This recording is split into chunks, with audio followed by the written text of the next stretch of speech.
എല്ലാവർക്കും നമസ്കാരം. ഞാൻ ഡിസംബർ 2-ാം തീയതി 2024 ഡിസംബർ 2-ാം തീയതി ഒരു വാർത്ത ചെയ്തിരുന്നു.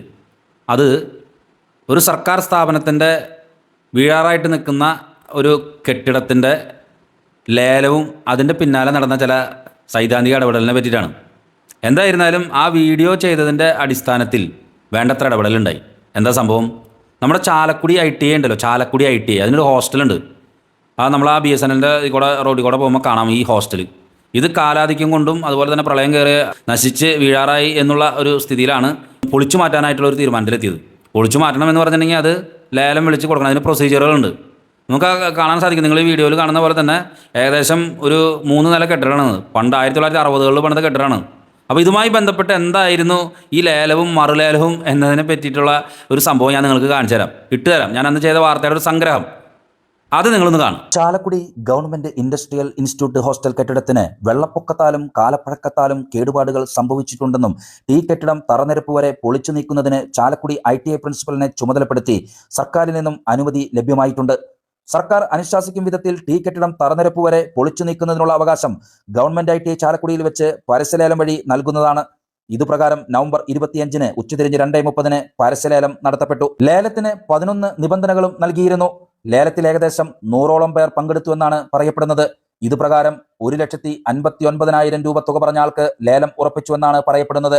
പ്ലസ് GST തുകയും കൂടി വരും. അപ്പോൾ ഏകദേശം 1,89,000-നോടടുത്തോ മറ്റോ വരുമെന്നാണ് പറഞ്ഞു കേട്ടത്. ലേലത്തുക ഉറപ്പിച്ച് ലേലം അവസാനിപ്പിച്ചെങ്കിലും ലേലസമയം കഴിഞ്ഞ് ഒരാൾ ചാലക്കുടി ഗവൺമെന്റ് ITI പ്രിൻസിപ്പൽ മുമ്പാകെ പരാതി സമർപ്പിച്ചിരിക്കുകയാണ്. പരാതിയിൽ പറയുന്നത് യഥാർത്ഥ ലേലത്തുകയേക്കാൾ വലിയ തുകയ്ക്ക് മറ്റൊരു ലേലം നടന്നെന്നും അതിൽ യഥാർത്ഥ ലേലത്തുകകളേക്കാൾ വലിയ തുകകൾക്ക് പലരും ലേലം വിളിച്ചെന്നും അത് പരാതിക്കാരൻ കണ്ടെന്നുമാണ്. പിന്നീട് വലിയ തുകകൾ ലേലം വിളിച്ച ആളുകൾ ഒത്തുചേർന്ന് യഥാർത്ഥ ലേലത്തിൽ 1,59,000 രൂപയ്ക്ക് ലേലം ഉറപ്പിച്ചുവെന്നും ഇത് സർക്കാരിനെ കബളിപ്പിച്ചുറപ്പിച്ച ലേലമാണെന്നുമാണ് പരാതിയിൽ പറയുന്നത്. അതുകൊണ്ട് താൻ ഈ കെട്ടിടത്തിന് 11 ലക്ഷത്തിനെടുക്കാൻ തയ്യാറാണെന്നും GST ഉൾപ്പെടെ 12,98,000 രൂപ അടയ്ക്കാൻ തയ്യാറാണെന്നുമാണ് പരാതിക്കാരൻ പറയുന്നത്. അതിനാൽ നിലവിൽ നടന്ന ലേലം ക്യാൻസൽ ചെയ്ത് പുനർലേലം ചെയ്യുകയാണെങ്കിൽ എനിക്ക് പങ്കെടുക്കാവുന്നതാണെന്നുമാണ് പരാതിക്കാരൻ പരാതിയിൽ പറയുന്നത്.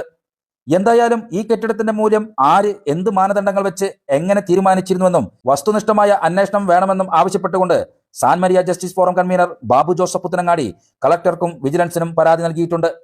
നേരത്തെ പരാതി കൊടുത്തിട്ടുള്ള പരാതിക്കാരൻ വിജിലൻസിനും മറ്റു സംവിധാനങ്ങൾക്കും പരാതി നൽകിയിട്ടുണ്ട്. 1960കളിൽ പണിത ഈ കെട്ടിടം കരിങ്കല്ലുകൾ കൊണ്ട് നിർമ്മിച്ചതാണെന്നും വാർക്കയ്ക്ക് ഉപയോഗിച്ച കമ്പി തന്നെ സ്ക്രാപ്പായി കൊടുത്താലും ലക്ഷങ്ങൾ കിട്ടുമെന്നും നിർമ്മാണ മേഖലയുമായി ബന്ധപ്പെട്ടവർ സൂചിപ്പിക്കുന്നു. ഹോസ്റ്റലിന്റെ ഉള്ളിൽ ലക്ഷങ്ങളുടെ നിർമ്മാണ പ്രവർത്തനങ്ങൾ നടത്തിയിട്ടുണ്ടെന്നും കൂടാതെ 3 നിലകളുള്ള കെട്ടിടം പൊളിക്കുന്നതിനു വേണ്ടി ലേലത്തിലൂടെ കിട്ടിയ തുക കുറവാണെന്നും പറയപ്പെടുന്നു.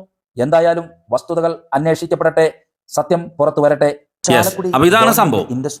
സംഭവത്തിന്റെ കാര്യങ്ങൾ നിങ്ങൾക്ക് മനസ്സിലായില്ലേ? ഏത് കണ്ണുപൊട്ടനും നോക്കിക്കഴിഞ്ഞാൽ അറിയാം ഒരു 10-15-20 ലക്ഷം രൂപയ്ക്ക് എങ്ങനെയുണ്ടാവും. ആ സാധനമാണ് 1,59 പ്ലസ് GST അടക്കം 1,89 ലേലം ഉറപ്പിച്ചത്. അതിനുശേഷം പിന്നെ അപ്പുറത്ത് മറുലേലം നടക്കും. ഞാൻ ഈ വാക്കുകളൊക്കെ പഠിച്ചത് ഇങ്ങനെയുള്ള വാർത്ത ചെയ്തതിന്റെ അടിസ്ഥാനത്തിലാണ്. ലേലം മറുലേലം അങ്ങനത്തെ സംഭവങ്ങളൊക്കെ മനസ്സിലാക്കിയത്. ഭയങ്കര കളിയായിരുന്നില്ലേ? എന്തായിരുന്നാലും അതിൽ പരാതിയായിട്ട് ചില രംഗത്ത് വന്നു. ബാബു ജോസഫ് പുത്തനങ്ങാടി വിവരാവകാശ പ്രവർത്തകൻ, അദ്ദേഹം ഇതുമായി ബന്ധപ്പെട്ട് രംഗത്ത് വന്നു. ഇപ്പൊ എന്താ സംഭവം എന്ന് വെച്ചാൽ ഇവര് പറഞ്ഞ ഈ 1,59 പ്ലസ് GST അടക്കം 1,89 എന്നുള്ള ലേലത്തിൽ ഉണ്ടല്ലോ, ആ ലേലം വിളി അങ്ങോട്ട് റദ്ദ് ചെയ്തിട്ട് പുതിയതായിട്ട് ലേലം ഈ ടെൻഡർ വിളിച്ചു. അത് പ്രകാരം ഇപ്പോൾ സംഭവം 33 ലക്ഷം രൂപയ്ക്കാണ് ഈ സാധനം ഇപ്പോൾ ലേലം പോയിട്ടുള്ളത്. നിങ്ങളൊന്ന് നോക്കിയാൽ 13 ലക്ഷം രൂപ ഇതിന്റെ മതിപ്പ് വിലയും 12 ലക്ഷം രൂപ പൊളിക്കാനും 85,000 രൂപയാണ് പിന്നെ ഇതിന് കണ്ട മൂല്യം. അതിനുശേഷം ലേലം വിളിയായിട്ട് 1,89 റെഡി ആവുന്നത്. പിന്നീട് ഒരാൾ പരാതിയുമായി ബന്ധപ്പെട്ട് വന്നു. ബാബു ജോസഫ് പുത്തനങ്ങാടിയുടെ ഇടപെടലും ഒക്കെ ആയി കഴിഞ്ഞപ്പോൾ ഈ സംഭവത്തിന് മാറ്റം വന്നു. സർക്കാരിന് കിട്ടിയതോ 33 ലക്ഷം രൂപയാണ് ഇപ്പോൾ സർക്കാരിന് ടെൻഡറോട് കിട്ടുന്നത്. ഇത് കാട്ടിലെ തടി തേവരുടെ ആന വലിയുടെ വലി ആർക്കച്ചേതം, ഇതൊക്കെ ശരിക്കും മനസ്സിലാക്കാൻ ഇതിൽ ഇടപെടാനുമുള്ള ആളുകളാണ് ജനപ്രതിനിധികൾ. പക്ഷെ ഒരാൾ ഇടപെടില്ല ചാലക്കുടിയിൽ. നിങ്ങൾ ശ്രദ്ധിച്ചു നോക്കിയാൽ ഒരാളും ഈ വിഷയത്തിൽ ഇടപെടാനില്ല. വിവരാവകാശ പ്രവർത്തകർ ഈ വിഷയവുമായി ബന്ധപ്പെട്ട് രംഗത്തിറങ്ങിയതുകൊണ്ടാണ് ഇത്ര വലിയ സംഭവം. നമ്മുടെ ചാനലിലാണ് അതിന്റെ വാർത്ത വന്ന തുടർന്ന് പത്രങ്ങളിലൊക്കെ വന്നിട്ടുണ്ടായിരുന്നു. ആദ്യം ഈ വാർത്ത ചെയ്ത് ഞാനാണ്. എന്തായാലും എനിക്ക് വലിയ സന്തോഷം തോന്നുന്നു. കാരണം ഇത് 1,89 പോകേണ്ട സംഗതി 33 ലക്ഷം രൂപയ്ക്ക് ഈ ടെൻഡർ വന്നല്ലോ. അന്ന് നിങ്ങൾക്ക് അറിയാവുന്ന പോലെ ആ ലേലം ഒരു നാടകമായിട്ടുണ്ടായിട്ടുള്ളൊരു പരിപാടി ഉണ്ടായിരുന്നേ. അന്ന് തന്നെ ലേലം വിളിച്ച ദിവസം തന്നെ 15 ലക്ഷം 16 ലക്ഷം രൂപയ്ക്ക് ആളുകൾ വന്നിട്ട് പോലും അത് അനുവദിക്കപ്പെടാതെ ലേലം ഈ ചെറിയ തുകയ്ക്ക് 1 ലക്ഷം രൂപ വരുന്ന തുകയ്ക്ക് ഉറപ്പിക്കുകയായിരുന്നു. അതറിഞ്ഞ ഉടനെ അന്ന് നിങ്ങൾക്ക് അറിയാവുന്ന പോലെ പരാതി കൊടുക്കുകയുണ്ടായി. പരാതി കൊടുക്കുക മാത്രമല്ല, ഡയറക്ടർക്കും IT-യുടെ ബന്ധപ്പെട്ട ആൾക്കാർക്ക് പരാതി കൊടുത്ത ഒപ്പം തന്നെ ലോകായുക്തയിൽ നമ്മൾ പരാതി സമർപ്പിക്കുകയും ചെയ്തു. അതിൻ്റെ അടിസ്ഥാനത്തിൽ അന്വേഷണം ഉണ്ടായി. പഴയ ടെൻഡർ ക്യാൻസൽ ചെയ്തു. ഇപ്പോൾ ഈ ടെൻഡർ ആയിരുന്നു 33.5 ലക്ഷം രൂപയ്ക്കാണ് ആ ഹോസ്റ്റലിൽ പോയിരിക്കുന്നത്. 33 ലക്ഷം, അപ്പോൾ 1.5 ലക്ഷം അല്ല. അപ്പോൾ ഇത് നമ്മൾ അന്ന് കാണപ്പെടാതെ പോയിരുന്നെങ്കിൽ ഈ സാധാരണ മറിലേലം ചെയ്യുന്ന പോലെ പോയി ചില സ്ഥാപിത താല്പര്യക്കാർ, ചില സ്ഥിര കോൺട്രാക്ടർമാർ അത് കൊണ്ടുപോകുമായിരുന്നു. ഇത് ചേട്ടാ, ഞാൻ തുറന്നു ചോദിക്കുകയാണ്, ഇത്തരം കാര്യങ്ങൾ കൃത്യമായിട്ട് സമൂഹത്തിലേക്ക് കൊണ്ടുവരികയും ഇടപെടുകയും ചെയ്യേണ്ട ആൾക്കാരാണ് ജനപ്രതിനിധികൾ. ഒരു ചാലക്കുടിയിൽ ഇതുമായി ബന്ധപ്പെട്ട് ആരുമില്ല. അന്ന് ബാബുചേട്ടൻ്റെ ഒരു ഇടപെടലും ഞാനത് വാർത്ത ചെയ്ത് അതിനെ തുടർന്ന് പത്രങ്ങളിൽ വന്നു, മറ്റു കാര്യങ്ങളൊക്കെ വന്നു. ഇത് ശരിക്കും രാഷ്ട്രീയക്കാർ ഇതുമായി ബന്ധപ്പെട്ട് ഇവർക്ക് ഫുൾ സപ്പോർട്ടാണോ, സഹകരണമാണോ? ഇവരെന്താണ് ഇതിലൊന്നും വേണ്ടിയിരിക്കുന്നത്? അല്ല, ഞങ്ങളിപ്പോൾ രാഷ്ട്രീയ പ്രവർത്തനമാണല്ലോ. അപ്പോൾ നമ്മളിങ്ങനെ കാര്യങ്ങൾ കേട്ടറിയുമ്പോൾ ഇപ്പോൾ നമ്മളോട് ആളുകൾ പറയുന്ന സംഭവം എന്ന് പറയുമ്പോൾ നമ്മൾ ഉടനെ തന്നെ അത് വിരാശപ്രകാരം അതിന് നടപടി സ്വീകരിച്ച് അപ്പോൾ തന്നെ പരാതി അയക്കുന്നവർക്ക് പരാതി അയക്കണം. നമ്മുടെ സർക്കാരിൻ്റെ പണം ഫണ്ട് വിനിയോഗിക്കുമ്പോൾ അത് ചില സ്ഥാപിത താല്പര്യക്കാർക്ക് അല്ലെങ്കിൽ അതിനകത്ത് അഴിമതി നടക്കുമ്പോൾ അതിനകത്തുള്ള ഉദ്യോഗസ്ഥന്മാർ കൂട്ടുന്നത് നമ്മൾ ശ്രദ്ധാലുവായിരുന്നില്ലെങ്കിൽ നമ്മുടെ പണം ഇങ്ങനെ മോഷ്ടിക്കപ്പെടും, അല്ലെങ്കിൽ ഫണ്ട് ദുരുപയോഗപ്പെടും. നമുക്കറിയാം, IT-യിൽ ലേലം ഉണ്ടായപ്പോൾ 4ഓളം ഉദ്യോഗസ്ഥന്മാരെ ലേലത്തിൽ പങ്കെടുത്തിട്ടുണ്ട്.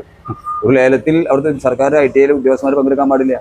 അപ്പോൾ അത് അതിനകത്ത് അറിഞ്ഞുകൊണ്ടുള്ള ഒരു തന്ത്രപരമായ ഫണ്ട് മോഷ്ടിക്കണമെന്ന് വേണമെങ്കിൽ പറയാം. നമുക്ക് അത് നമ്മൾ പരാതി കൊടുത്തതിൻ്റെ ഭാഗമായിട്ട് കണ്ടെത്തി അന്വേഷണം നടന്നു, ക്യാൻസൽ ചെയ്തു. അല്ലെങ്കിൽ 33 ലക്ഷത്തിന് 1 ലക്ഷത്തിന് ഫണ്ട് പോയി. ശരിക്കും ഇതിന് വേണ്ട പ്രചരണം കൊടുത്ത് നമുക്കറിയാം, ആ പഴയകാല കെട്ടിടങ്ങളിലൊക്കെ തറ പൊളിച്ചാൽ എത്ര ലോഡ് മണലുണ്ടാകുന്ന അതൊക്കെ ഇപ്പോൾ വെളിപ്പെട്ട് വന്നു. ഇനിയും അതിൽ കൂടുതൽ എമൗണ്ട് കിട്ടും. എന്തായാലും 33 ലക്ഷം രൂപ കിട്ടിയതിൽ നമുക്കേറെ സന്തോഷം. നിങ്ങളുടെ പ്രത്യേകിച്ച് മാധ്യമങ്ങളൊക്കെ ഇത്തരം കാര്യങ്ങൾ ജനങ്ങളെയും ഉദ്യോഗസ്ഥരെയൊക്കെ ബോധ്യപ്പെടുന്നതുകൊണ്ടാണ് നമുക്ക് അഴിമതിക്ക് ഒരു പരിധി വരെ തടയാൻ പറ്റുന്നത്.